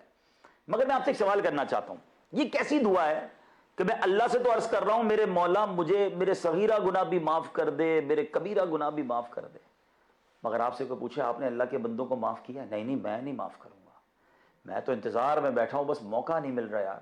اس کے بچے کی جس دن شادی ہوگی نا اس دن جا کے سب کے سامنے ذلیل کروں گا. اپنے بچوں کو بھی لوگ وصیت کر کے جاتے ہیں, بیٹا فلاں کو چھوڑنا نہیں, تو انہیں بدلہ لینا ہے, فلاں رشتہ دار کے گھر جانا نہیں ہے. یعنی خاندانی دشمنیاں پال کے بیٹھے ہیں, اور اللہ سے کیا کہہ رہے ہیں؟ اللہ تو مجھے معاف کر دے. یار یہ کیسی معافی ہے؟ اللہ سے یہ کہو نا کہ اے رب العالمین, مجھے لوگوں نے ستایا بھی, دل بھی دکھایا, تکلیف بھی پہنچائی, مگر میں بندہ ہو کر تیرے بندوں کو آج معاف کرتا ہوں. اللہ تو کریم ہے نا, سب سے بڑا معاف کرنے والا ہے, تو بھی مجھے معاف فرما دے. یہ معافی اور ہے نا, مزیدار معافی ہے نا. تو یاد رکھیے گا, جو معاف نہیں کرتا اسے معاف نہیں کیا جائے گا. اور ایک بات اور یاد رکھیں, بعض اوقات جو لوگ یہ کمزوروں پر روب جماتے ہیں نا, دبا دیتے ہیں, پریشر دیتے ہیں, ان پر ظلم کرتے ہیں. میں نے ایک بار بیان میں کئی بار یہ جملہ کہا ہے, میں پنجاب کے ٹریول پہ تھا, وہاں ایک جملہ سیکھا تھا, کسی پنجابی بھائی نے بتایا تھا. وہ کہتے ہیں بھائی ہمارے ایک جملہ بڑا مشہور ہے کہ مضبوط آدمی سے نہ ڈرو, ماڑے آدمی سے ڈرو. تو میں نے کہا یہ کیوں, ماڑا کمزور کو کہتے ہیں؟ کہہ رہے اس لیے کہ مضبوط تو اپنا بدلہ خود لے لے گا, مگر جو کمزور ہوگا نا وہ بدلہ نہیں لے سکے گا, مگر اللہ کی بارگاہ میں فریاد کر دے گا. جب اس کی فریاد وہاں پہنچے گی نا تو پھر ظالم بچتا نہیں ہے, پھر سب کچھ برباد ہو جاتا ہے. کمزور آدمی کی ہائے سے ڈرنا چاہیے. تو ہمیں معاف کرنا ہے, درگزر کرنا ہے. اور سبحان اللہ, اب ایک اور ریوارڈ سنیے. اللہ کے حبیب علیہ الصلوۃ والسلام فرماتے ہیں, جس کا مضمون ہے کہ جو شخص یہ 3 کام کر لینا, اللہ اس کا قیامت کے دن حساب بھی آسانی سے لے گا اور اس کو جنت میں گھر بھی عطا فرمائے گا. اب مجھے بتائیں جتنے یہاں بیٹھے ہیں, مجھے لائیو سن رہے, کون ہے جو یہ نہیں چاہتا کہ حساب بھی آسان ہو جائے اور جنت میں گھر مل جائے؟ ٹھیک ہے نا. کام 3 ہیں. ویسے ہی دل کے دروازے پر چوٹ کرنے کے لیے, دستک دینے کے لیے پوچھتا ہوں کہ اگر میں آپ کو ابھی اعلان کروں 3 کام کرنے میں سب کو ناروے میں ایک گھر مل جائے گا اپنا اونرشپ پہ. بندہ کہے گا حاجی صاحب گھر دے دو, تسی کم بتاؤ کی کرنا ہے, کم بد میں بتا دینا, جو بتاؤ گے کر دیں گے. 3 ہی کام کرنے ہیں نا, واقعی پکا اپنا گھر, پراپرٹی جی آپ کی اپنی VIP گھر ملے گا. مجھے بتاؤ ناروے کا گھر اچھا یا جنت کا گھر اچھا؟ اللہ کے نبی کا وعدہ ہے نا, تو یقیناً ملے گا, حساب بھی آسان ہو جائے گا. اب کام 3 ہیں, تھوڑے مشکل ہیں, میں نہیں کہوں گا آسان ہے, لیکن کر سکتے ہیں آپ. کیا فرمایا؟ جو تمہیں محروم کرے تم اسے عطا کرو, جو تم پر ظلم کرے تم اسے معاف کر دو، جو تم سے توڑے تم اس سے جوڑو۔ یہ 3 کام کر لو، فائدہ کیا ہے؟ اللہ حساب آسانی سے لے گا اور جنت میں گھر بھی عطا فرمائے گا۔ سودا مہنگا تو نہیں ہے نا؟ سچ بتاؤ، ہے جنت کا گھر کوئی ایکسپائری ڈیٹ نہیں ہے اس کی، یہاں تو مرنا ہے میں نے اور آپ نے، ادھر موت بھی نہیں ہے، ہمیشہ ہمیشہ جنت میں رہیں گے۔ تو بس صرف کرنا کیا ہے؟ ہو جائے کسی مسلمان سے غلطی، معاف کر دیں۔ زیادتی کی ہے، درگزر کر لیں۔ اس نے مجھے رشتہ داری توڑی ہے، میں جوڑ لوں۔ وہ مجھے نہیں دے رہا، میں اسے دینا شروع کر دوں۔ ہم کہتے ہیں میں بھی تحفہ نہیں دوں گا، اس کے گھر گیا تھا اس نے بھی تحفہ نہیں دیا تھا، میں اپنے بچے کی شادی میں اس کو نہیں بلاؤں گا، انہوں نے نہیں بلایا تھا۔ بھائی اس نے محروم کیا نا، آپ عطا کریں۔ اچھا اب دوبارہ آ جاتا ہوں اسی ٹاپک کی طرف۔ ان تینوں چیزوں میں اللہ کی عبادت بظاہر کون سی ہے؟ کون سا سجدہ ہے؟ کون سی تلاوت ہے؟ کون سے جناب اس کے اندر روزے ہیں؟ محروم کرنے پر عطا کرو، ظلم کرنے پر معاف کرو، جو تم سے توڑے اس سے جوڑو۔ بتاؤ اگر یہ کرنا ہم شروع ہو جائیں تو سوسائٹی کیسی ہو جائے گی؟ معاشرہ کتنا پیارا ہو جائے گا، پیار کتنا بڑھ جائے گا۔ یہ ہے میرا اسلام جو میں بار بار آپ کو بتانا چاہ رہا ہوں کہ اپنے مسلمان ہونے پر فخر کریں اور اس کو پڑھیں، اسلام کو، اور عمل کریں۔ اسلام سے بڑھ کر سوسائٹی کے لیے بہترین مذہب کوئی اور نہیں ہے۔ بس تو بہت ساری باتیں، اب چونکہ اذان مغرب ہونے والی، 2-3 باتیں سپیڈلی عرض کر دیتا ہوں۔ روایتوں میں آتا ہے جو کسی مسلمان کو کھانا کھلائے، بھوکے کو کھانا کھلائے، ایسا اللہ اسے جنت کے دسترخوانوں پر کھلائے گا۔ جو کسی پیاسے کو پانی پلائے، اللہ اسے جنت کی مشروبات سے سیراب فرمائے گا۔ میں کسی کو پانی پلاؤں کون سی عبادت ہے؟ کھانا کھلاؤں کون سی عبادت ہے؟ بظاہر کسی کو بے لباس کو لباس پہنائے، اللہ اس کو جنت کے لباس پہنائے گا۔ اٹ مینز ایک دوسرے کا لوگ ہاتھ پکڑیں، ایک دوسرے کی مدد کریں۔ پڑوسیوں کے حقوق کتنے پتہ ہے؟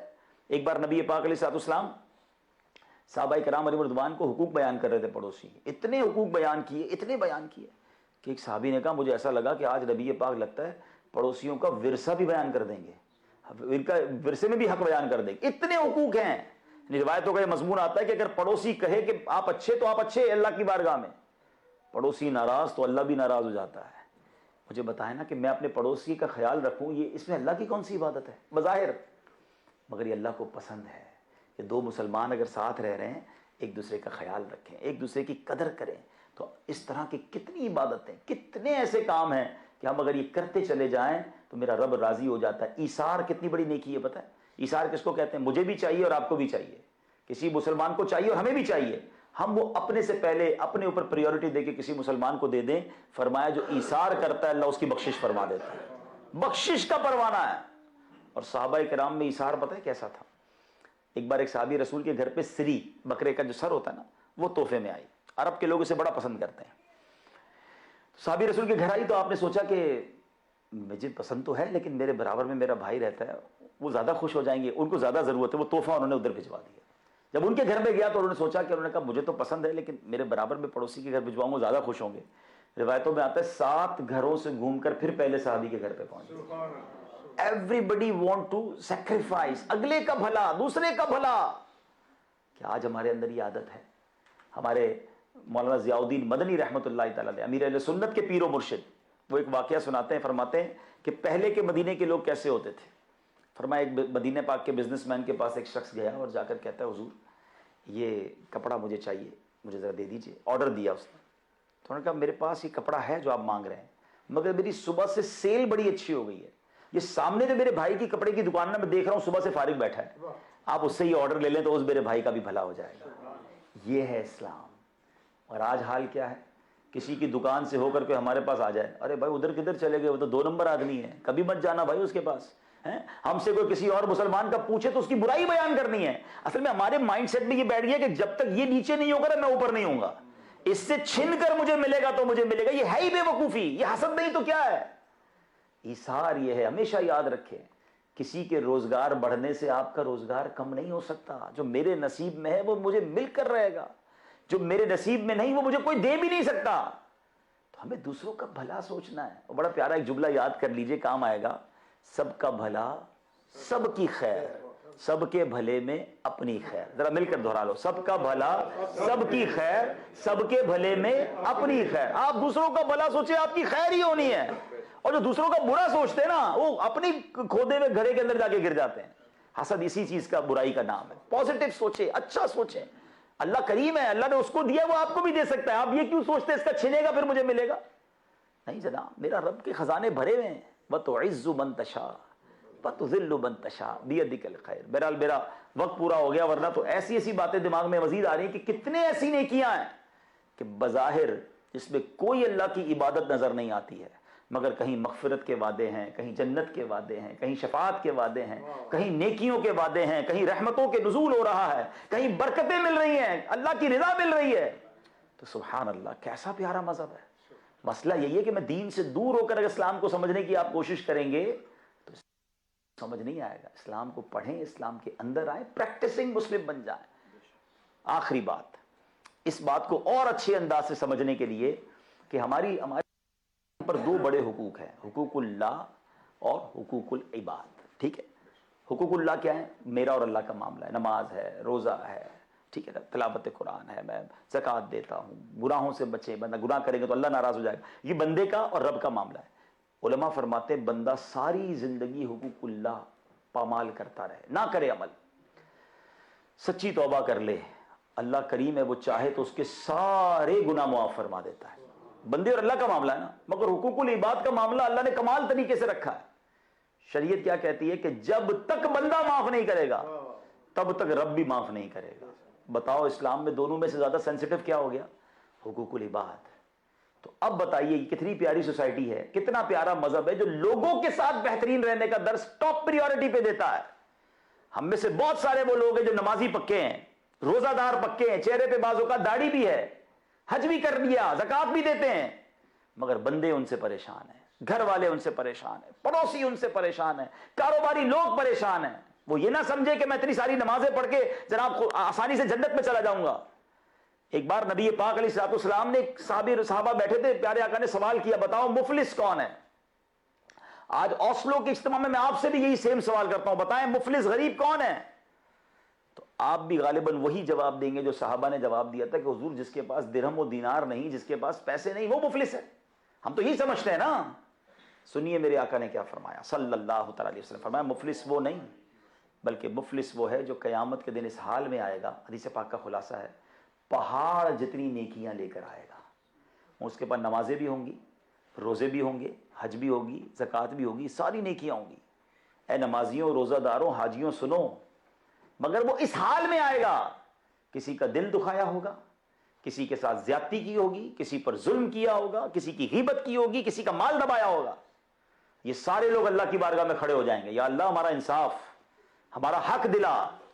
اب ادھر تو پیسے نہیں ہوں گے نا، ادھر تو پتہ ہے تو آخرت کی کرنسی کیا ہے، وہاں اعمال ہیں، یا تو نیکیاں دینی پڑیں گی یا گناہ لینے پڑیں گے. اب روایتوں کے الفاظ ہیں، ایک بندہ آئے گا اس کی نمازیں لے جائے گا، ایک مظلوم آئے گا اس کا حج لے جائے گا، ایک مظلوم آئے گا اس کے روزے لے جائے گا، ایک ایک کر کے ساری نیکیاں ختم، مگر بندے پھر بھی بچ جائیں گے. اللہ تو انصاف کرنے والا ہے. پھر ان مظلوموں کے گناہ اس ظالم کے سر پر ڈالے جائیں گے، اور پھر اعلان ہوگا یہ وہ بدبخت ہے جو لوگوں کے گناہ اپنے سر پر لے کر جہنم میں جا رہا ہے. تو یقیناً حقوق اللہ کرنے ہیں، مگر حقوق العباد سے غافل نہیں رہنا ہے. اور اس سے یہ بھی ایکسٹریکٹ کر لیجئے کہ میرا مذہب کتنا پیارا ہے کہ مجھے حقوق العباد پہ اتنی سینسٹیوٹی کے ساتھ رکھتا ہے کہ اگر میں عمل کر لوں تو میری پوری سوسائٹی، پورا معاشرہ اسلام کی دھوم پوری دنیا میں پڑ سکتی ہے. یہ ہماری بدبختی ہے، یہ ہماری یوں سمجھے غفلت ہے کہ ہم اپنے اسلام پر اس طریقے سے عمل پیرا نہیں. آئیے مل کر اس شمع کو ہم روشن کریں، اس پیغام کو لے کر چلیں، اپنے بچوں کی ایسی تربیت کریں. خدا کی قسم جس نبی کے ہم امتی ہیں نا، ہم پر یہ ذمہ داری بنتی ہے کہ مجھے دیکھ کر لوگ کہیں کہ امتی ایسا ہے تو اس کے آقا کیسے ہوں گے، اتنا سچا امتی اس کے نبی کیسے ہوں گے، اتنا ایماندار اس کے نبی کیسے ہوں گے، اتنا با اخلاق تو اس کے آقا کا اخلاق کیسا ہوگا. مگر بدقسمتی یہ ہے کہ آج مسلمان کو دیکھ کر لوگ کہتے ہیں کہ اسلام اچھا مذہب نہیں ہے. آج مسلمانوں کو دیکھ کر گالیاں پڑتی ہیں اسلام کو. اس کی ان مسلمانوں کو کیا جواب دیں گے قیامت کے دن اللہ کی بارگاہ میں کہ جن کی وجہ سے اسلام کو برا بھلا کہا جا رہا ہے. تو آج اللہ کے گھر میں جس کا جو اوپننگ سیریمنی ہے، اپنے آپ سے وعدہ کریں. ابھی رمضان ابھی تو گیا ہے نا، کہ اب ایسے مسلمان بنیں گے کہ مجھے دیکھ کر لوگ کہیں کہ سبحان اللہ، امتی ایسا ہے تو اس کے نبی کیسے ہوں. اللہ مجھے بہترین امتی بننا نصیب فرمائے، آپ کو بھی نصیب فرمائے. اور یہی دعوت اسلامی کا پیغام ہے. اسی پیغام کو آگے بڑھانے کے لیے مراکز ہم بناتے ہیں، خاص طور پہ ان ممالک میں اس لیے بناتے ہیں کہ اسلام کی ٹرو پکچر جو ہے، اسلام کی بہترین تصویر دنیا کے سامنے رکھی جائے، کہ ان ممالک میں لوگوں کو بتایا جائے، غیر مسلموں کو بتایا جائے، اتھارٹیز کو بتایا جائے کہ اسلام امن کا درس دیتا ہے، اسلام پیار کا درس دیتا ہے، اسلام درگزر کا درس دیتا ہے، اسلام معافی کا درس دیتا ہے. اسلام ایک دوسرے کا ہاتھ پکڑ کے چلنے کا درس دیتا ہے. یہ ہے میرا مذہب. تو آپ اس کو پڑھیں, عمل کریں اور اس کی چلتی پھرتی تصویر بنیں. تو الحمدللہ دعوت اسلامی کا یہ پیغام ہے, دعوت اسلامی کا ساتھ دیں. آج تو یہ مرکز یوں سمجھے سٹارٹ ہوا ہے, اب آپ نے ساتھ دینا ہے, اس کو آباد کرنا ہے. ابھی اس پر لون بھی ہے, ایک بار پھر چونکہ مزید لوگ آ گئے. شکریہ ادا کرتا ہوں آپ میں سے ان تمام عاشقان رسول کا جو آئے جو نہیں آئے.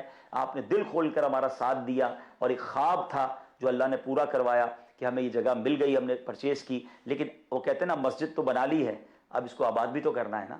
اس کو مسجد کو بھی آباد کریں گے, اس کے انسٹیٹیوٹس کو بھی آباد کریں گے. اور جیسا کہ میں نے شروع میں بتایا ابھی اس پر کچھ لون ہے, کچھ عاشقان رسول نے ہمیں, کیونکہ وقت آ گیا تھا پیمنٹ کرنے کا تو ہمیں قرضہ ہم نے لینا پڑا. اب انہیں ان سے ٹائم لیا ہے, ہم انشاءاللہ ان کو وہ قرضہ لوٹائیں گے. تو اب آپ کے سامنے یہ مرکز ہے. پہلے تو پتہ نہیں پیسے دے رہے کیا کریں گے, آپ کے سامنے کیا ہوگا, اور انشاءاللہ قیامت تک ہوگا. میں اور آپ میں سے کوئی بھی دنیا میں نہیں رہے گا, یہ مرکز باقی رہیں گی, نمازیں ہوں گی, سجدے ہوں گے, عبادتیں ہوں گی, ہمیں قبر میں قیامت تک تحفے ملتے رہیں گے. تو میری گزارش ہے ناروے والوں, یہ قرضہ میرے اور آپ کے اوپر ہو تو ہمیں بھی تکلیف ہوتی ہے کہ یار میں مقروض ہوں. تو اگر یہ اللہ کا گھر اور یہ مسجد اور مدرسہ جو ہم بنانے جا رہے ہیں اس پر قرضہ ہے, تو یہ اپنے اوپر ایک بوجھ فیل کریں اور مل کر ہمارے ذمہ داران سے رابطہ کر کے اس کو جلدی جلدی پے آف کریں, تاکہ پھر ہم اس کی ایک شاندار تعمیری پلان بھی لے کر آئیں. اللہ آپ سب کو سلامت رکھے, ہمارے ناروے میں دعوت اسلامی کو مزید ترقیاں عطا فرمائے. جو مجھے انٹرنیشنلی بھی سن رہے ہیں, دنیا میں کہیں بھی سن رہے ہیں, تو آپ سے بھی گزارش ہے کہ دعوت اسلامی کے ساتھ دیں, دعوت اسلامی کے ساتھ رہیں. اللہ پاک عمل کرنے کی توفیق عطا فرمائے. آمین بجاہ النبی الامین صلی اللہ تعالی علیہ وسلم. آئیے مل کر دعا کریں.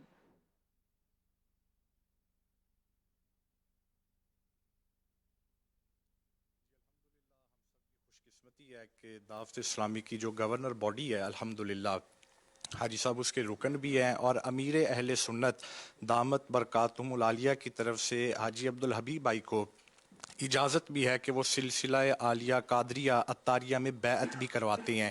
تو جو دوست احباب ابھی کہیں پر بیعت نہیں ہیں تو حاجی صاحب سے عرض کرتے ہیں کہ حاجی صاحب انہیں بیعت بھی کروا دیں, اور جو آلریڈی کہیں پر بیعت ہیں تو وہ بیعت برکت بھی لے سکتے ہیں. تو حاجی صاحب جب فرمائیں کہ میں مرید ہوتا ہوں تو وہ کہیں میں طالب ہوتا ہوں, تو انشاءاللہ اس سلسلے کی برکتیں بھی پائیں گے. حاجی صاحب بیعت بھی فرما دیں اور پھر دعا فرما دیں. یہ غوث پاک کے مریدوں میں شامل ہونا چاہیں, جس طرح میں کہتا جاؤں اس طرح دہراتے جائیں. بسم اللہ الرحمن الرحیم. الصلاۃ والسلام علیک یا رسول اللہ وعلی آلک واصحابک یا حبیب اللہ. لا الہ الا اللہ محمد الرسول اللہ صلی اللہ تعالی علیہ وسلم. توبہ کرتا ہوں میں اپنے تمام پچھلے گناہوں سے, اور آئندہ اللہ اور رسول کی نافرمانیوں سے بچتا رہوں گا.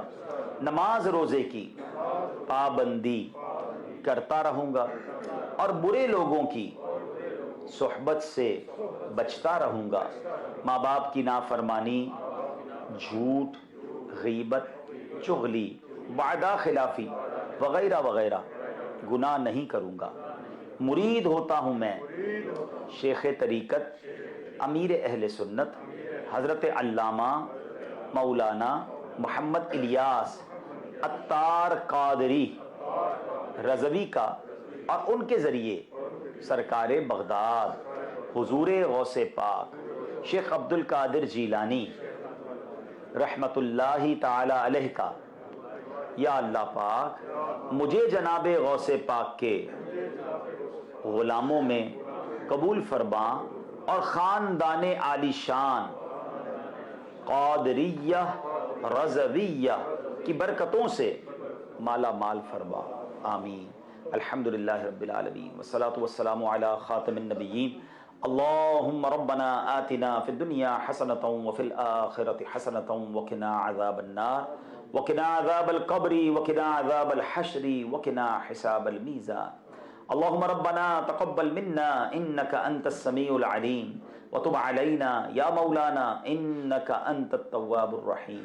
اے رب کریم, اے رب کریم, ہم سب کا جمع ہونا اپنی بارگاہ میں قبول فرما. ہم سب کے تمام صغیرہ کبیرہ گناہوں کو معاف فرما. ہماری, ہمارے ماں باپ کی, نبی پاک علیہ الصلوۃ والسلام کی ساری امت کی بخشش فرما. اے اللہ ہمیں نیک بنا دے, پرہیزگار بنا دے، سچا عاشق رسول بنا دے۔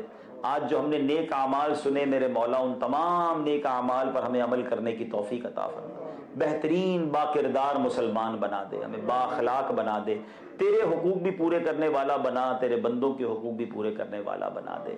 اے رب کریم، اے رب کریم، ہم سب کی جان، مال، عزت، آبرو، آل اور اولاد، دین اور ایمان کی حفاظت فرما۔ آج اس مدنی مرکز کا افتتاحی اجتماع ہے، اللہ دنیا کا گھر شروع ہوتا ہے، گھر کی اوپننگ ہوتی ہے، صاحب خانہ بہت خوش ہوتے ہیں اور مہمانوں کو خوش کر کے لوٹاتے ہیں۔ اللہ آج تو تیرے گھر کا افتتاح ہے، اے اللہ ہم تیرے گھر پہ تیری عطا سے مہمان بن کر آئے ہیں۔ آج ہم سب کی جھولیوں میں مغفرت کی خیرات ڈال دے اے اللہ، جو ہماری تمنائیں ہیں تو جانتا ہے، ہم میں سے بہت سارے ایسے ہیں جن کے دلوں میں کوئی ایک پریشانی ہے جس کو وہ دور کرنا چاہتے ہیں، یا اللہ کسی خوشخبری کے انتظار میں ہیں۔ آج تو خوشی کا موقع ہے، یہاں تیرا ذکر، تیرے حبیب کا ذکر ہوا کرے گا اے اللہ، یا نمازیں، اذانیں، عبادتیں شروع ہو چکی ہیں اور ہوتی رہیں گی۔ اے اللہ اس خوشی کے موقع پر ہماری پریشانی دور کر دے، ہماری مشکل آسان کر دے اے اللہ، جس خوشخبری کا انتظار ہے ہم سب کو نصیب فرما دے۔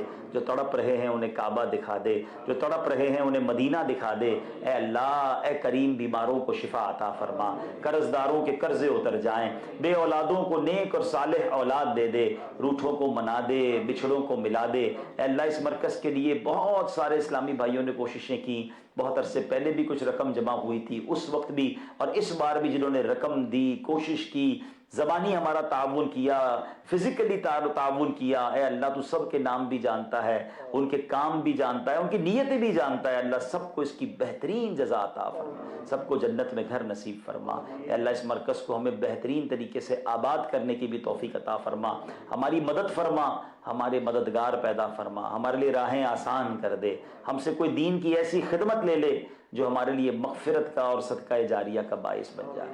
رب یسر ولا تعسر وتمم لنا بالخیر یا فتاح وبک نستعین۔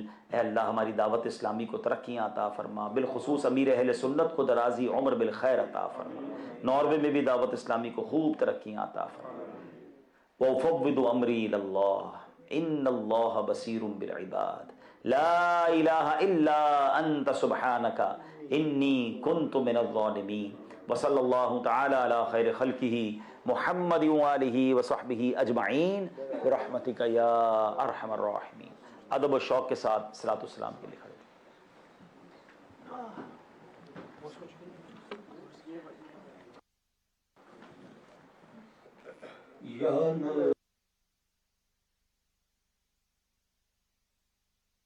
رسول سلام علیکہ، یا حبیب سلام علیکہ، صلوات اللہ علیکہ، رحمتوں کے تاج والے، دو جہاں کے راج والے، عرش کی معراج والے، آسیوں کی لاج والے، یا نبی سلام علیکہ، یا رسول سلام علیکہ، یا حبیب سلام علیکہ، صلوات اللہ علیکہ، طلع البدر علينا من ثنيات الوداع، وجب الشكر علينا ما دعا لله داعي، يا نبي سلام عليك، يا رسول سلام عليك، يا حبيب سلام کا، صلوات اللہ علیکہ۔ عمر پر تو یاد رکھا، وقت پر کیا بھولنا ہو، کیوں رضا مشکل سے ڈریے، جب نبی مشکل کشا ہو، یا نبی سلام علیکہ،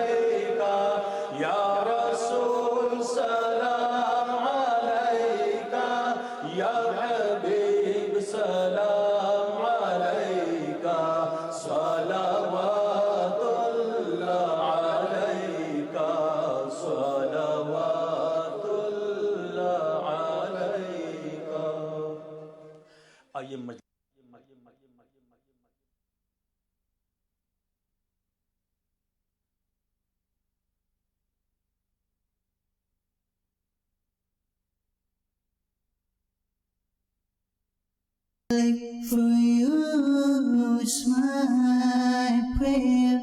May you keep ascending success. Say, O Mubalik, for you is my prayer. May you keep ascending success. Say, the light of guidance, the light of guidance, the light of guidance, the light of guidance, the light of guidance. Alhamdulillahi Rabbil Alameen, wassalatu wassalamu ala khatamin